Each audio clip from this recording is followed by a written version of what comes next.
Today, Matt and Tim discuss Acer Circinatum. Is it Circinatum or Circinatum?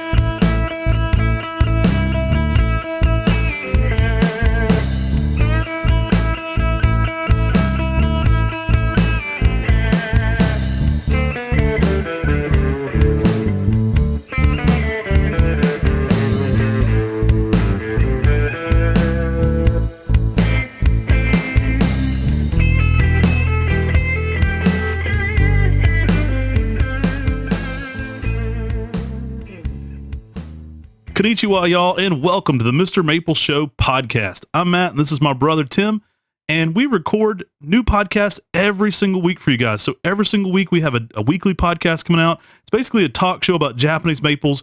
That can be found on all major podcast platforms. We hope you'll go and give us some subs, as well as some 5-star reviews. That helps people find us. Now, we're also MrMaple.com, a family mail order business. We ship Japanese maples directly to your door. We do the largest selection of Japanese maples in the United States, coming in about 1,500 different varieties, different cultivars okay to say in the of world Japanese now. It's one of the largest in the world. So we really appreciate everybody jumping in and listening today. Today, we're bringing you a really interesting topic. We're bringing you Acer Circinatum, the Pacific Northwest native, the vine maple. Yeah, we've been breaking down some different cultivar kind of history and giving you a little bit of the backstory around these. Now, it's interesting. We have a whole podcast on what is a Japanese maple. Now, why are Circinatums considered in Japanese maples? Because they're in section palmata. So they're a Pacific Northwest native. So they're actually a native of the United States and Canada. So you're going to find these predominantly, in British Columbia and Washington, and even in ranges in Oregon, some maybe even Northern California. But these are going to be plants that are indigenous to the Pacific Northwest.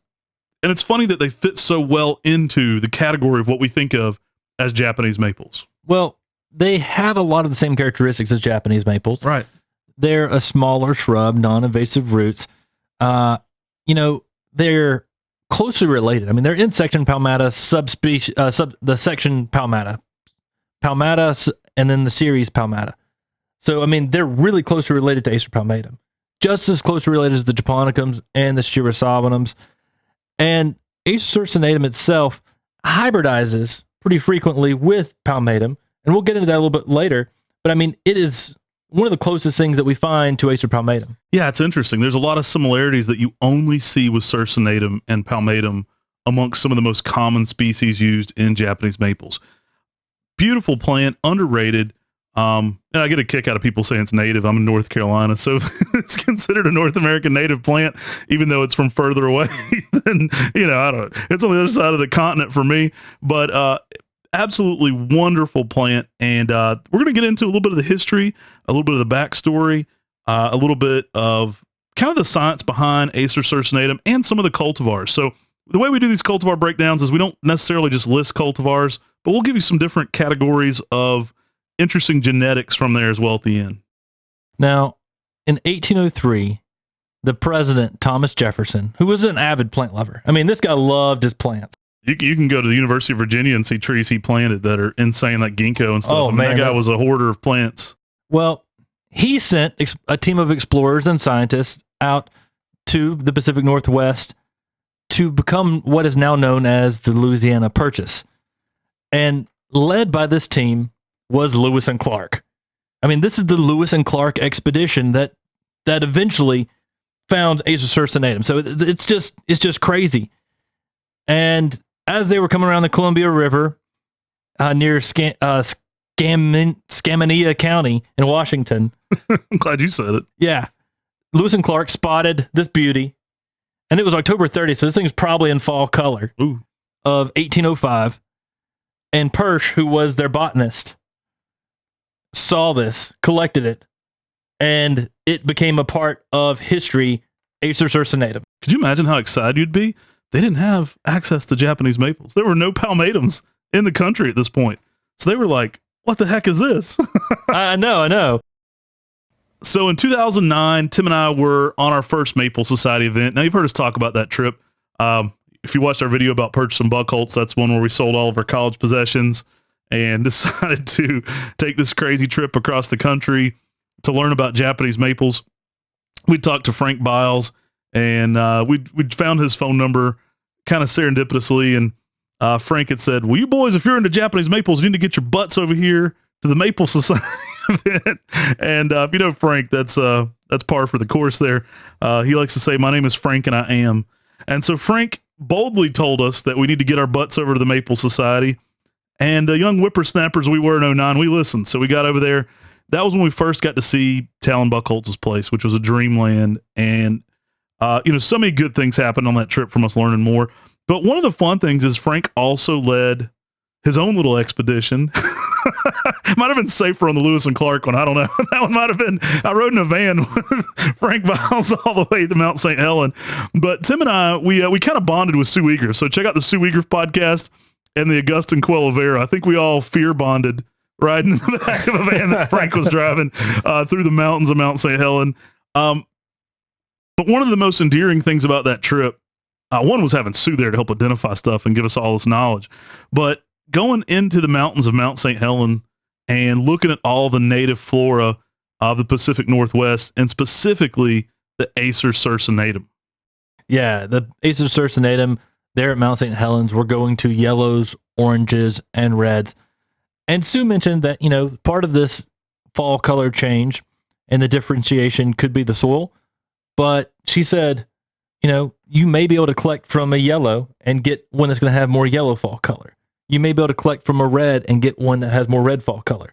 If you've got one of those mixed fall colors, there's chances that if you collect seedlings from those, it may be in the genetics. And it got me and Matt and I to really start thinking more deeply about some of these species maples. I know she talked to us so much because we had at the time hundreds of cultivars of Japanese maples, and she said, guys, there's some things outside of Acer palmatum. Well, Acer Circinatum was in section palmata, so it wasn't a far jump for us to really start looking at these things growing in the wild. And it was just stunning seeing these things in fall color. I think there was a romanticism to that trip as well, especially to Mount St. Helen. Tim and I had read about Lewis and Clark and seeing the fall color and kind of the same time frame of which they were discovering Acer Circinatum. It's like we were getting there in the fall, and it was this pristine, beautiful nature. And then also that element of fear and adventure around every corner, because we thought we could die with Frank driving. So that was around every corner as well. I remember Frank, there were about 8 or 9 people, I don't know, in this van he rented. And Frank kept saying, Gertrude's going to get us there. And I was like, well, who's Gertrude? Like, I've met everybody on this trip. Which one of y'all is Gertrude? It was like day or 2 or 3 into the trip before I realized that Gertrude was his GPS. That was his whole Garmin. I'm like, oh my gosh. So Lewis and Clark did not have Gertrude. Maybe they had a Gertrude with them that knew where they were going. We don't know. I think you're right. I think it would have been safer on the rivers exploring down through there than it would have been in the van with Frank Biles. There were some speedy turns on some small mountain roads, is all I'll say. So we were probably holding hands with Augustin and Sue Eager and praying there a little bit. I think we all became a little better friends after that near-death experiences. I love Frank, though. I mean, he really made it an experience and really tried to teach us as much as he could. And it's one of those experiences I'll never forget, especially just seeing those Acer Circinatums just growing on the mountainside at Mount St. Helens in all different colors. Yeah, that same trip, Tim and I were out collecting seeds. So our goal was to find a suitable understock for Acer Circinatum. So we were looking for hybrids, and it was blowing us away just in the parking lots and like Tigard, where there would be Acer Circinatums used as street trees. And Tim and I were out, we were out collecting seeds, and it was late at night one time, and the security guard comes up and he goes, hey, can I help you? And I was like, well, we're collecting some seeds. We're trying to find a viable hybrid here. We're wanting to find some palmatum influence on a Circinatum that might do better in the South. And the guy said, well, I'll back the car up over here and pull it out with the truck if you want. I was like, man, what a security guard. He's trying to dig out the street trees for us. I remember we had buckets and buckets of Acer Circinatum seed, and it's one of those things that's just fun to go through and see what you find. And again, it has seed very much like Acer palmatum. Mm-hmm. I mean, it's closely related. It seeds very similarly and typically germinates in the first year. Now, there's some interesting characteristics to the leaf morphology of Acer Circinatum. Typically a 7 to 9 lobe circular shape. It's reminiscent for a lot of people of Acer Circinatum. Like a lot of people would probably have, from a layman's look, a lot of similarities there. Juvenile leaves can have a pubescent hairs, and they also have seemingly a sticky kind of feel, like a resin feel to the bark and the leaf sometimes. Yeah, the leaf shape itself, this was something that was found in 1803, 1805, and described. And then 1850 came along, the oak leaf insignia for the major and lieutenant commanders in the U.S. military. Yeah, and I'm fairly certain that's not an oak leaf. That doesn't look like any oak leaf I've ever seen. You know what it does look like? Looks like an Acer Circinatum. It does. It looks just like an Acer Circinatum leaf. I guess back then they wouldn't have been able, most people didn't know what that was, even if you're real pretentious, you can say Circinatum. Circinatum. I've heard some people say that before. That sounds a little too fancy. I'm like, we have some Acer Circinatum here for you with some sparkling water. All right. It is a multi-stemmed in its growth habit, lots of low branching. It grafts onto palmatum, though I will say it doesn't make the best understock for palmatum. You'll see some nurseries in the Pacific Northwest using Acer Circinatum as rootstock. And I would caution against that. Even though they are compatible, I find that might not make the best tree when shipped to the East Coast, or even distributed out of some of those native ranges. So I find that Circinatum grafted to palmatum is far superior than palmatum grafted to Circinatum understock. So you want the inverse of that. You only want to be grafted to palmatum there. That's a much better relationship. Now, most of the time people do graft Circinatum onto Acer palmatum. They're very closely related. You often will get a little bit of a bulge at the graft. And people always ask that question, like you were talking about, can you graft palmatum onto Circinatum? And there's been so many of these classic nurserymen who would do that. They would go out into the woods. They would go out, behind their nursery, find some Acer Circinatums and graft to them. And I've seen numerous nurseries that were in the Pacific Northwest that did that. And they did that with some success. But there's some problems with that. But there may be some benefits to the Pacific Northwest because I've heard different claims about Acer Circinatum. Now, one of the downfalls to grafting to Acer Circinatum is Circinatum itself takes about 15 days to heal when palmatum's at its peak of healing in about 8 days. That means your yield's going to go down when grafting to Acer Circinatum. They can also grow at different rates. You won't see it a ton, but you will see it on some Circinatum brooms where there's some bulging at the graft, where the broom has essentially outgrown the palmatum understock a little bit. And I think using the inverse of that could create more issues where you're reducing the strength of the graft. There's some different issues you could arise from that. I do think it's interesting to graft Acer Circinatum cultivars onto Acer Circinatum when possible. But again, that lower percentage rate you're going to get from that slow healing time doesn't make it commercially a good idea. Now, some have claimed to me that Acer Circinatum is more resistant to Phytophthora root rot during the winter. They've got some wet fields, and Acer Circinatum does fantastic for them in those fields. And so it could be advantageous for field growers in the Pacific Northwest who deal with these wet fields during the winter to graft to them. But then some people claim that it's drought resistant, right? Which is exact opposite of being. Well, it's interesting because I've still been trying to understand this better. Now we own Buckholtz Nursery in Gaston, Oregon, which is our wholesale farm, and we own MrMaple here in East Flat Rock, North Carolina. Now, our humidity and yearly rainfall are fairly similar to Portland and Asheville. Like, those are the two biggest cities. They're both, within an hour of both farms. And if you look at the humidity, it's very similar. I was quite shocked to realize that in Oregon, the rain quits in the summer and then the rain doesn't come back until like fall, right? And so we're normally going there in fall when it's more of the rainier season, which is crazy. But there's a huge period of almost drought and drying out. So it's interesting. And that's why I think that it may be Acer Circinatum may do better in the ground here than it does in our cold frames, because our cold frames during the winter are kept on the drier side because that's what palmatums typically like. Right. But in the ground, it could actually get the moisture naturally from the water. And I have seen Acer Circinatum in the ground doing well in Texas, which shocked me. And I've seen him, thriving, doing well in Tyler, Texas. And I was like, if that can grow there, I'm sure we could grow. We just need to plant the things rather than keep them in the greenhouses during the winter. Yeah, I think they're not as happy in container culture. That's a tip I would definitely pass out to people. I mean, a lot of the brooms and stuff you want to keep in containers because they're small and compact. We're in zone 6B here in Western North Carolina. We do get the benefit of being in the mountains at around 2,400 feet elevation where we're at. And so we do get some cool nights, which do give us some of that mimicry of the Pacific Northwest as well for the cool nights. But we've got several really successful Circinatums in the ground 20 plus years. I mean, we've grown Morton Sunglow we just dug up and moved. It's going to a new location, but I mean, we've got a massive Sunglow out here that's 20 plus years old. I've got a Herbsphare that's like the grand champion of Herbspheres. We'll talk a little bit more about those as we get on, but it certainly can be grown on the East Coast and in the South. But I think you're going to have more success on the ground. Our point there. Now, if you think about the environment that they grow in naturally, it's moist environments. It's near where Acer macrophylla, the big tooth maple, is out there. You've got just wet falls, wet winters, and dry summers. And I mean, that's exact opposite of what our cold frames are. Exact opposite. So it was a little bit of a learning curve for Matt and I whenever it came to Acer Circinatum, but it makes sense. I mean, Acer Circinatum, it's known to many people. If you read Maples of the World, it says this is a very tough and durable plant for gardens. Mm-hmm. And I was like, really? Well, it's for gardens, not for cold frames during the winter. Right, so right. It's definitely something that's pretty easy to grow.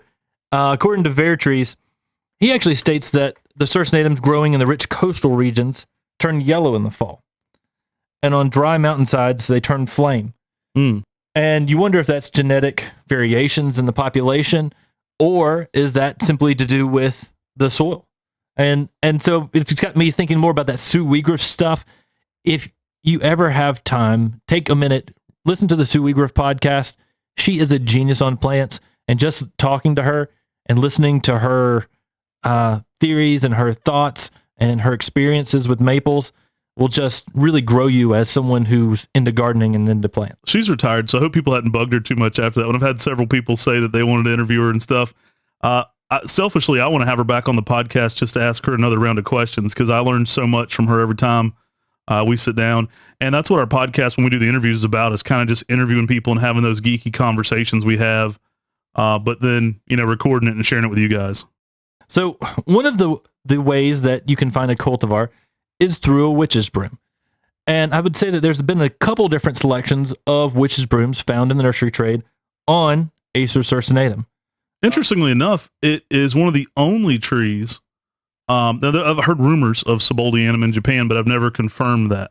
And it could just be dwarf or weeping characteristics, which we have seen.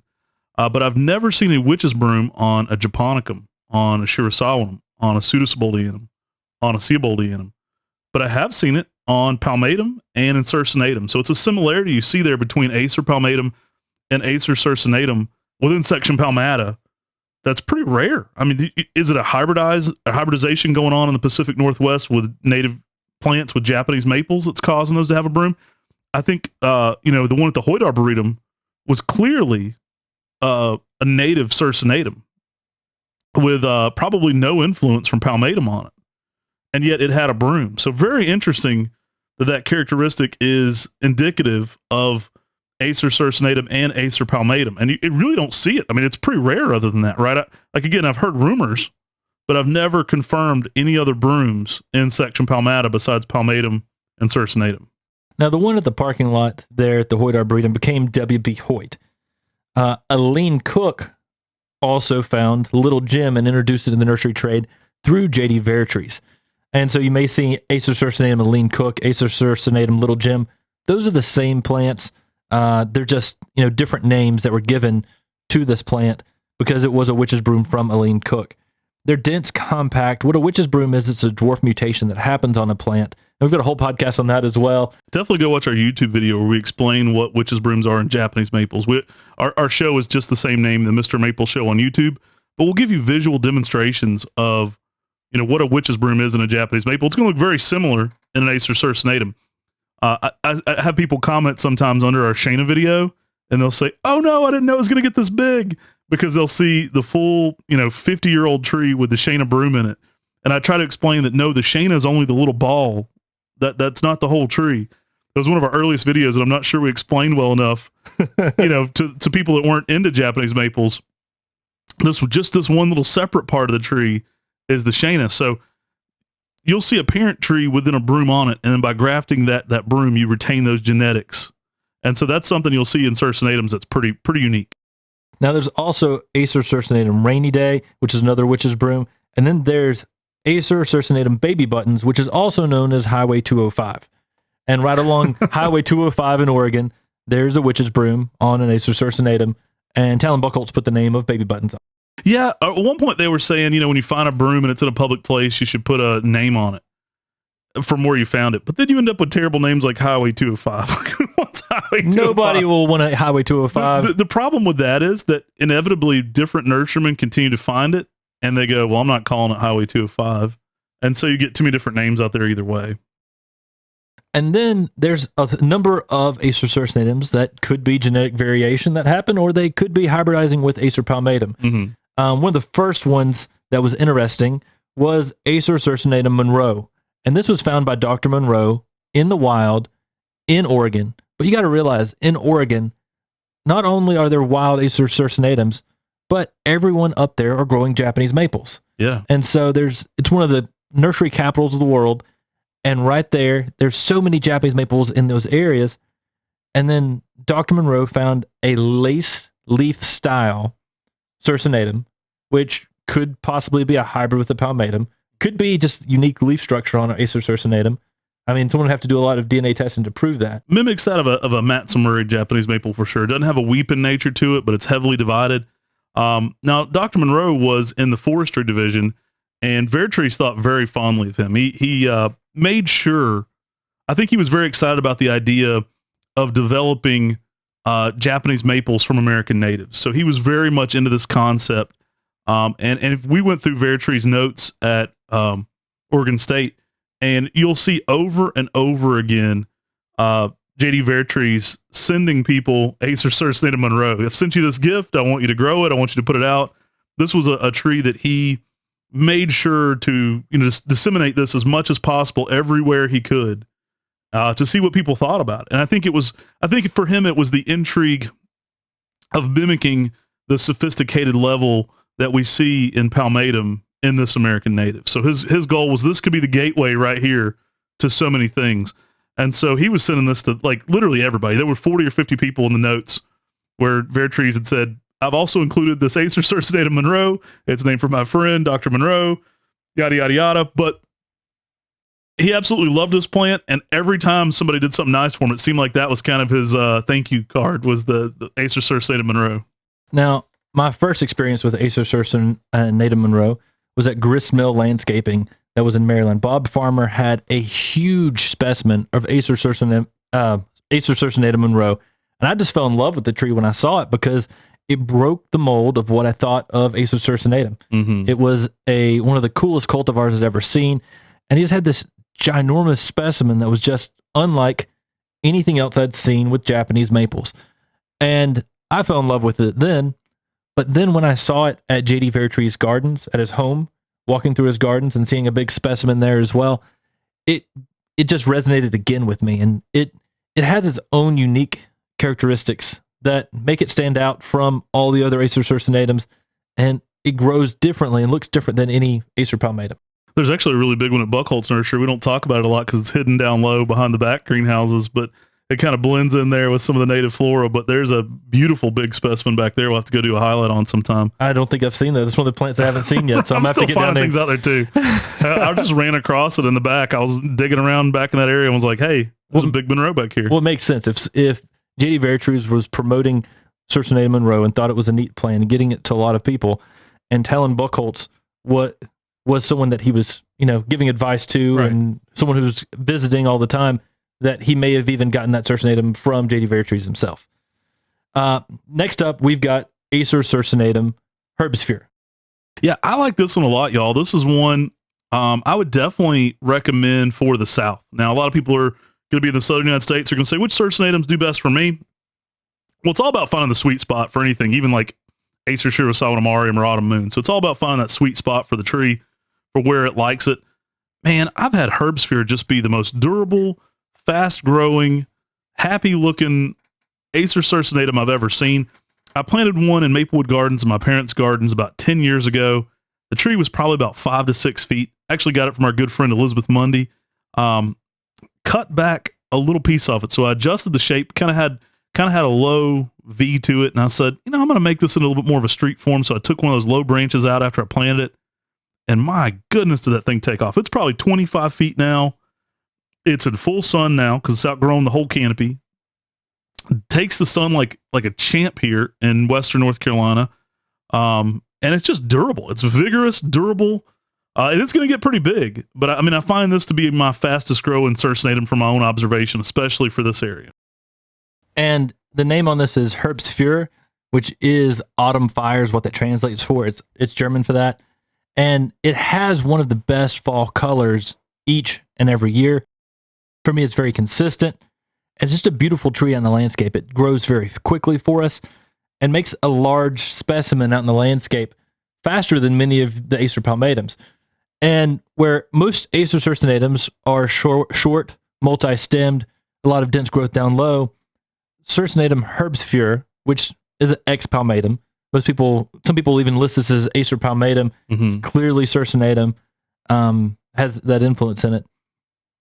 This tree has a more upright habit like a palmatum, but is more vigorous growing like an Acer Circinatum. It's got kind of the benefits of that parentage from palmatum for sure. I think it gives it a great overall durability, but I've also had incredible fall colors on this one. Really typically oranges and yellows, but I've had some insane shades of orange that could rival Hogyoku. Just really nice plant. I can't say enough good things about Herbsphare. We need to be offering it more. I mean, especially as a Circinatum that's pretty much bulletproof, in my opinion, for the South. It does a lot of things that you want your Circinatum to do.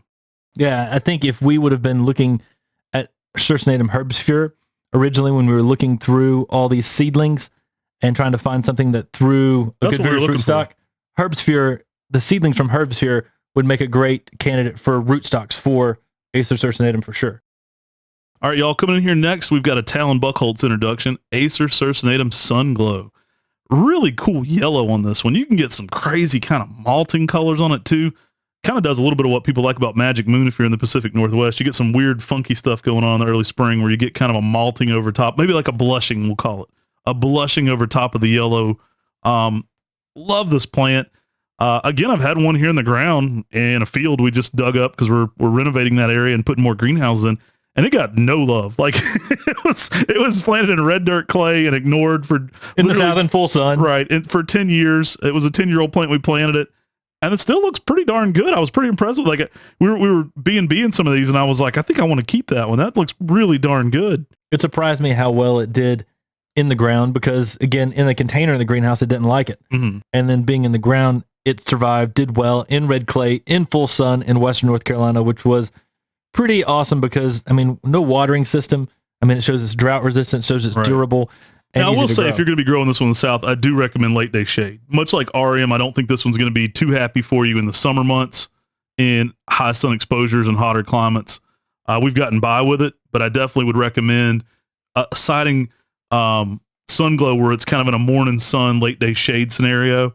If you do that, I think you can get some shades that are reminiscent of Jordan, like especially midsummer where it's kind of got that yellow neon glow to it. Really a special plant.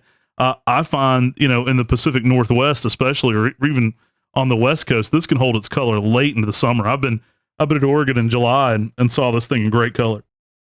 Now, most of these Acer Circinatum cultivars and the species that we're talking about are good zone 6 through 8B. If you're on the West Coast, it may be good in zone 6 through 9. So something to be considering here is, is this a species that will do well where you're at? It's a plant that if you give it the right conditions, like we've been talking about, it could turn into a pretty easy plant to grow in the garden and a thing of beauty. Sunny Sister is another sister seedling to Sunglow that was introduced by Talon Buchholz as well. It's got some yellow-green colors to it, but when it first leaves out, it's got some apricot colors to it, which differentiates it from Sunglow itself. And Sunny Sister, just another cool Acer Circinatum that gives you another color variation on what people think of this Pacific Northwest native. Yeah, now on Sunny Sister, I would recommend some late day shade on this one as well. Typically around 6 to 8 foot, very multi-stemmed in its growth. It's interesting. Now, we probably do have a little bit of an East Coast bias in some of our zonage. This one does work zones 6 through 8, like Tim was mentioning. I've seen native Circinatums in colder zones and zone 5. So maybe on its own route, some of these would be able to handle even colder climates on the West Coast because there's certainly some zone 5 environments where they'll be native to. But as a cultivar, typically down to zone 6 in the garden is recommended. Now, one of the most popular selections of Acer Circinatum is Acer Circinatum Pacific Fire. And the reason this one is so popular is because it has such a phenomenal winter interest. The bark, it's a coral bark selection. And I say that in terms of like a coral bark Japanese maple, but the bark on Pacific Fire is more of an orange. And it's an orange coral color that is quite striking. And the thing that's really impressed me about Acer Circinatum Pacific Fire is I've seen very old specimens. And the old wood itself retains that orange color on the bark. You know, there's some phenomenal ones of these. It's been several years since we visited Peter James, who's in New Jersey. He lived just down the block from famed maple collector Ed Shin. And man, if he didn't have a phenomenal Pacific fire there in, you know, coastal New Jersey. I mean, they're close to where the coast is. They're very close to like Jersey Shore area. Like they're very close to that. And he had some phenomenal old Pacific Fire that he had bought back in the day from Frank Biles. So pretty cool to see those ancient trees still around from the 80s. Guys, this one really looks good on the older growth, which is nice. Like you don't develop as much of the gray bark on Circinatum. Now this one definitely needs some late day protection. If you can give it late day protection, you've got a better chance of getting into better fall colors. It's not uncommon with this one in our area for it to drop leaf a little early. Now, you still got something great going on with that one because the bark interest is so nice, but it's not uncommon for Pacific Fire to be kind of done before a lot of our other maples have started here. So it's not uncommon for that just to see that. I've had years, though, where it was golden, yellow, orange, and red all at the same time with red bark, just absolutely immaculate colors. But it does tend to start a little bit early for us, I find, as well. I mean, if you're in love with those full moon type Japanese maples, we've done some podcasts on those. These are similar in their leaf shape. I mean, they've got that full rounded leaf to them. Such a beautiful tree on the landscape. And with Circinatum Pacific Fire, you get that full moon like effect with a coral bark that just gives you phenomenal winter interest. Guys, these are some killer selections of Acer Circinatums. I mean, the next one is Circinatum Burgundy Jewel. It was found by Gordy Halgren of Peacedale Nursery as a chance seedling. I actually called him up one time and was talking to him, seeing what he thought about, you know, if Circinatum was Phytophthora resistant in the fields. And, you know, he was just telling me all of, you know, how he grew them. And it's such an interesting guy. But he named this one because it has that burgundy color to the foliage. And if you give it some sunlight, I mean, it really picks up those burgundy colors on an Acer Circinatum. I'm not tooting our own horns here, but somebody the other day was like, how would you know whether this is a hybrid or not? I'm like, Tim and I do our homework. we've called some people. We've been in this a minute on this kind of stuff. Burgundy Jewel is one of my favorites for that bark interest. So this one pairs so nicely with Pacific Fire. I do find Pacific Fire to be a little bit more street tree form, less multi-stem sometimes in the ground, but I find Burgundy Jewel to be very multi-stem, very round, but purple bark. Like it's got purplish bark and dark foliage. When it kind of gets this really cool shade of green through the burgundy foliage as well. So you kind of get this malting two-tone purple and green thing going on, which I think also looks really nice. And then that bark is really the show for me. I mean, I love that even when it's out of leaf, you've got this lavendery purple bark. I think it's a shade you may see in Lavigatum Hong Long on the bark, but probably nothing else. Yeah, I mean, it's one of the darkest barks of any maple that I've ever seen, which is a fun, interesting characteristic to have on a possible Japanese maple hybrid out there in the garden. I mean, you throw something like an Aoyagi and a Pacific Fire near it, and then all of a sudden you're just lighting up the landscape with different bark colors. And the fun thing is about Pacific Fire and Burgundy Jewel is they are very multi-stemmed. And that means you've got a lot of branches that show a lot of color on these trees. And that's just where the vine maple has that vining habit. And you really benefit it on these trees that have a little bit of additional interest during those winter months. All right, y'all. Next up here, we've got Acer Circinatum X Morton. This one is a hybrid from the Morton Arboretum. Really unique plant here. It's since had some name changes. We've had it in the trade for over 20 years under the name Morton, so I like to stick with the original thing. There's been some indication that people believe that it's Acer Circinatum X Pseudosibuldianum. And I think that's based mostly on it's been cold tolerant in Chicago on that time frame. Now, I am tempted to send some of my own material to some of our friends who do testing and get some genetics done on this. I actually have friends who could find this out for us. My understanding is that it's Acer Circinatum X Palmatum, which was the original indication and also kind of agreed upon by Sue. So I think in order to change the original science, you should probably have some testing done. I think there's been some misunderstandings even at the Morton Arboretum. I think they thought it may be Subaldianum hybrid because Acer Circinatum, again, we talked about it being in zone 6. Mm-hmm. They're a little bit colder than that. And many of their Acer Circinatums didn't do well, but this did well. Mm-hmm. And so they said maybe it has Pseudosubaldianum hybrid. And I see that logic, but I also understand that their palmatums also do well. So because it can be a hybrid with palmatum, that can also add cold tolerance to it. I also think some people may have misunderstood part of our website. And our website says Acer Circinatum X palmatum, Morton Arboretum, number 644-81. That was the original name on it. Was found during a breeding project by our friend Sue Weigriff at the Morton Arboretum. Now, it was not created by Sue Weigriff when we heard about it from the podcast. It was found during her project. It was a tree previously had already been there that she found. She brought it to the Maple Society and brought in all the maple minds. She brought in Peter Gregory. She brought in everybody who was in the Maple Society at the time and said, here, I want to share this tree with y'all. I want y'all to get it, grow it, see how it does, because it grows well for us. And what do you think this tree is? And everyone in the Maple Society, Peter Gregory, a lot of these people concluded, these phenomenal botanists, they concluded that they believed it was a Circinatum X palmatum. Yeah, it's funny. It's like, guys, we don't go off pictures here. We have a lot of real world experience in these things. And, Peter Gregory and Sue Weigriff, that's some of the top minds you can have these discussions with. Anything they said is what I'd typically go with. And the thing about Sue Weigriff is she's so brilliant that Peter always deferred to her. Like if Sue was in the room and was speaking about dendrology matters and maples, that lady knows her stuff. Like there's not many people that are going to disagree with her currently or present, like past or present. Like her classification is good enough for certification based on her opinions. And then you can test to figure out whatever you want. But for me, she kind of is the science on what she thinks. Now, this tree has later been called Morning something, trademarked by the Morning Starburst, I think. And so, or Sunburst, Starburst. So you may see it out there under that name. Morton Arboretum is the cultivar name that this thing was given years ago. And again, the code number originally was 644-81. That's a terrible name. So I'm glad they went to just shortened it up as Morton Arboretum. But it's a strong grower. It really has some good colors to it in the early spring.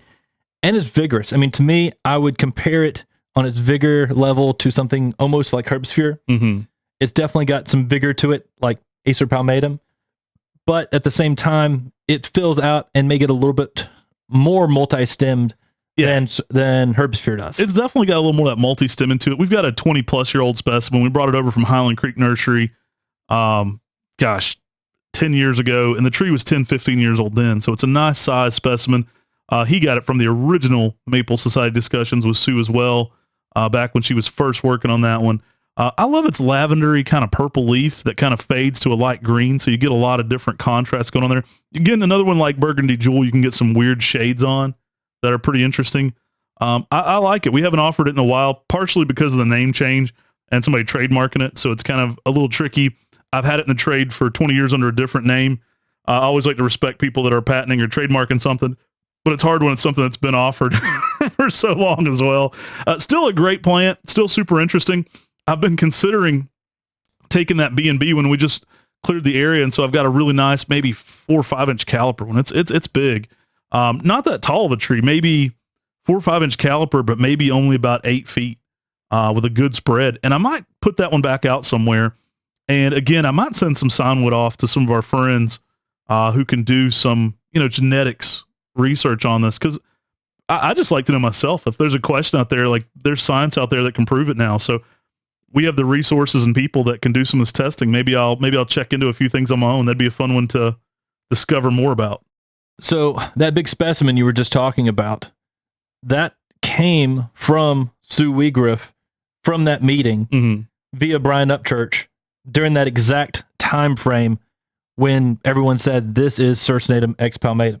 So I mean, we've got the one of the original specimens that were ever released from the Morton Arboretum, and it's been a good plant. I mean, this is a tree that again has been in clay in full sun not being taken care of at all. It makes us sound like such bad people, but we neglected this poor tree. It's done phenomenally. And it's really been impressive on what this tree can do, especially those spring blushes that it can have of just these pink apricot, red, peachy kind of colors. Yeah. I mean, it is a phenomenal tree that's easy to grow. Next up is going to be a little bit of a controversy, I guess, and some people have started going on with what we're saying. But this is technically, I guess it should be Acer palmatum X circinatum. Yeah. But we often just list it as Acer Circinatum so people realize what it is. And that's Acer Circinatum everautumn. Yeah. Again, when we did our research on, most people list this as palmatum. We get quoted all the time with no credit given. Everybody has their theories, and that our theories become requoted as their theories. I find everybody just says, oh, Acer Circinatum X now. Kind of funny. Tim and I were growing this one, and we have a big specimen in our garden. We've actually went and visited the original one with Dan Himes, who named this plant everautumn. And so we do some research there too. It's not like we just come up with stuff based off pictures. There's real world experience here with these. We've got a 20-year-old specimen of everautumn. One of the things that first led us to believing this may be a Circinatum hybrid is the stickiness of the bark. So there's a thing you can find that's kind of indicative of some of that new growth will have a very sticky, kind of pasty feel to it. Certainly always the case with new growth on everautumn. And then again, a lot of those color shades it's getting are reminiscent of something like the Morton we just talked about, or even the Burgundy Jewel. It's having some of that fading shades that are very similar to that, a little bit of that pubescence that's very similar to that as well, indicating that it has a high level of parentage, possibly from Acer Circinatum. Now, anything can happen too. People explain where they got something, but that doesn't always mean that's exactly it. So typically you would put Acer Circinatum second. You would have Acer palmatum X Circinatum. If you knew the mother plant, that comes first. Not always the case, though, on which genetics are expressed the most. So, for instance, Acer Circinatum everautumn was found as a seedling from Amoriyama by Dan Himes. And so when I talked to him about this and I said, I think it's a hybrid Circinatum, he was like, oh, I got it from Amoriyama. I'm like, well, that makes sense because there's so many Pacific Northwest native Circinatums growing in the area where he had that Circinatum or that palmatum Amoriyama in there. So there's a very good likelihood that that's what's going on. If you look at the leaf shape, we're looking at a leaf that looks like an Acer Circinatum. If you look at the malting colors that it goes through, it's reminiscent of some of the other colors I've seen on some of the other Acer Circinatum hybrids where we'll be talking about. There's a lot of key indicators. And the growth habit, it's very branching and very multi-stemming. And it kind of looks like if you mixed an Amoriyama with a Circinatum. So there's a lot of indicators out there. One thing I have noted that this tree does need some protection from the hot afternoon sun. So if you're growing this in the south, give it some protection from the hot afternoon sun. If you're growing this in the Pacific Northwest, it may be able to handle more sun than it will here in Western North Carolina. Totally agree. Great information there. And again, some of our anecdotal stuff that we've noticed here. Tim and I, we're not cocky about this stuff. We love sharing our knowledge. That's why we give all these things away for free. But we will see some things that anecdotally make sense to us over time. We've been doing this for a while. And that one was one that we kind of started the change of nomenclature in because we're like, that doesn't make sense for that just to be listed as straight palmatum. I think that's going to be misleading to the customer. And our goal is always to give the customer their better understanding of what they're receiving. And so the reason we put Circinatum there is we want you to understand that this definitely has a heavy influence of Acer Circinatum in it. Yeah, I mean, that is definitely the case with everautumn. I mean, if you look at it, to me, it's plain as day that it's got a lot of Circinatum in it.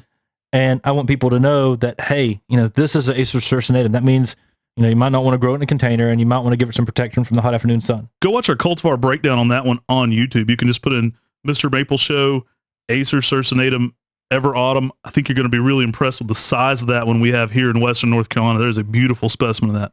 All right, guys, getting into another one that's kind of funky. This one really brings it. There's a crazy specimen at Buckholtz of this. Acer Circinatum Pacific Sprite.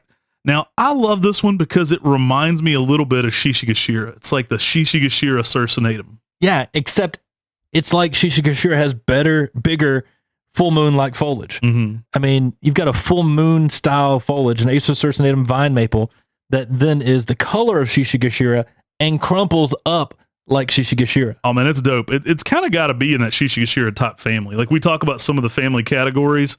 It definitely, has some cool similarities to Shishigashira. Now, if you like that kind of density and that kind of curling, but like natives, this is a fun one. That's probably a hybrid of some kind. Pacific Sprite has a darker, greener look to it too, reminiscent of that of Shishigashira. So you get this kind of darker foliage, but you get all kinds of crazy fall colors. You get red, yellows, and oranges in it in the fall, and just a nice upright kind of ovate shape to it. Really a fun plant. I've been so impressed with it. It's just one that every time I see it, it kind of makes me smile. Now, it has an upright habit that is very dense and compact, kind of like Shishigashira, but is multi-stemming like Circinatum. And so to me, this is the lion's head for Circinatums. This is the tree that to me just exudes that this was a hybrid between Shishigashira and Palmatum. I don't know the full history behind this plant, but I'm telling you, I mean, if it walks like a duck, quacks like a duck, it's a duck. Right. This looks like a Shishigashira Circinatum. All right, so interestingly enough, G Sprite is a broom from Acer Circinatum Pacific Sprite. So there's a broom found on the Shishigashira form for even smaller, denser habits. I like this one a lot too. Again, Gary G is the homie. I'm a good friend with him. He was actually at my wedding coming up on 10 years ago, which is crazy. He and Tom Cox and Bree were there. So fun to have plant people that I'll go back with that far. Gary G is one of my favorite people to talk conifers with. And he named this one G Sprite. And again, it's a dwarfer, denser broom on Pacific Sprite. Yeah, it's just a unique tree because it's a witch's broom.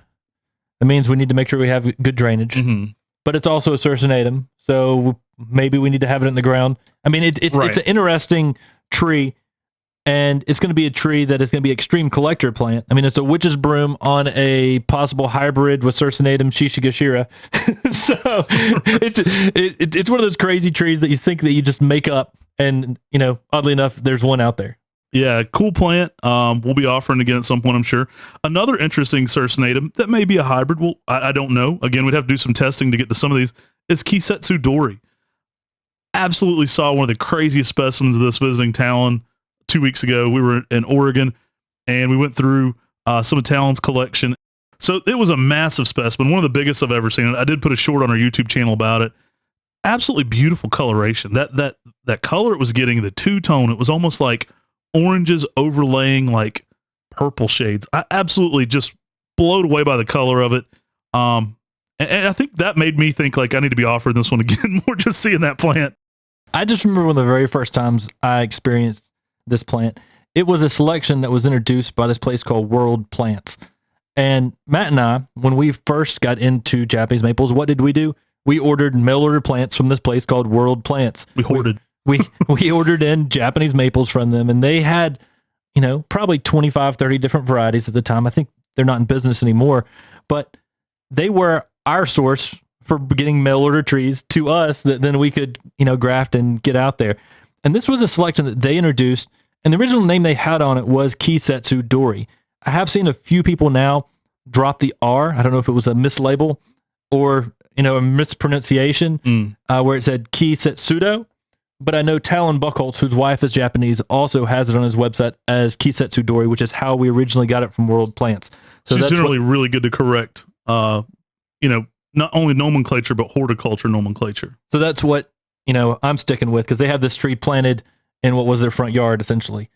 And Kisetsu Dori, I mean, this is such a cool plant. It's got this malting colors of almost like Ever Autumn, but everything you like about Ever Autumn, but like accentuated to the 9th degree. Bigger foliage too. Much bigger foliage on this one. I mean, it can get Achinotopholia Maiku Jaku size foliage to it, which can look pretty cool on an older plant. Really nice one. Yeah, and that Kisetsu Dori, it just has a different shape though than Ever Autumn. Ever Autumn typically is a little more upright, where Kisetsu Dori, it's very shrub-like as it ages. It grows a little, almost as wide as it is tall. And the colors that it just puts on throughout the years just keeps bringing it with malting shades of red, bronze, orange, coral pink, all in this larger Acer Circinatum leaf. That thing can look tie-dye. It's crazy. All right, so getting into some new characteristics. This is one we've recently offered on Mr. Maple. Acer Circinatum Elias Pacific Cascade. This one is the first selection that is more pendulous in its nature. So really cool to get some weeping traits going on in Acer Circinatum. Yeah, and this is a newer selection. It's got a habit very similar to something like Seki no Kigon, Right. but with an Acer Circinatum. And that's where it's just something that's interesting and different, and it's changing the game with Circinatum because, we've talked about Circinatums that were witches' brooms, tight, dense balls. We've talked about them that were upright, shrubs. But weeping, that's something new. I like that a lot. That's a game changer when it comes to Acer Circinatum, is having something that's weeping that is different than what you've already seen in the trade. I think you nailed it with the shape comparison too to the Seki no Kigon. It's not going to be shaped like Ryusen, but like Seki no Kigon is a great kind of multi-stemmed, low branching. I think you nailed it with the comparison there for what to expect. More of a dome shape than a bell shape like Ryusen. Now, there's a few other ones that have been in the trade or ones that we put names on. I'll mention a few of them.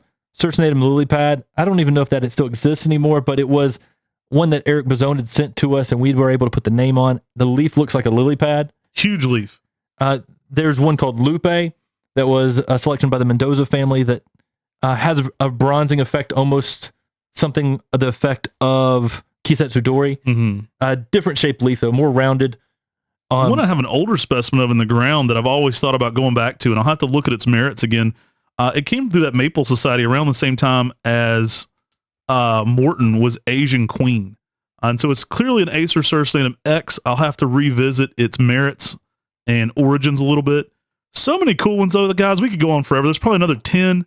I know Santium, Happy Dance, Jag. We also have some variegated forms here now that we're playing around with, some different variegated Acer Circinatum. So you're seeing more of that palmatum influence on future traits like weeping, coral bark, and variegated. So guys, we're talking about 20 cultivars that we've mentioned.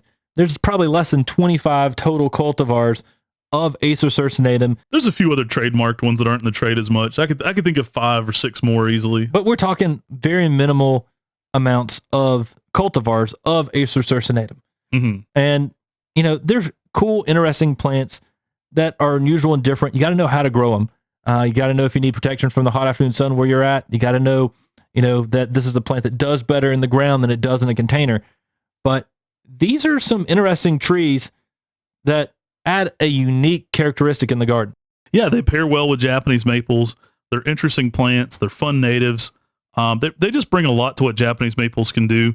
And again, I like to throw them in that Japanese maple category because they certainly ornamentally can bring it, and they're very closely related to palmatum. Now, we hope you all have enjoyed today's podcast on the Acer Circinatum vine maple.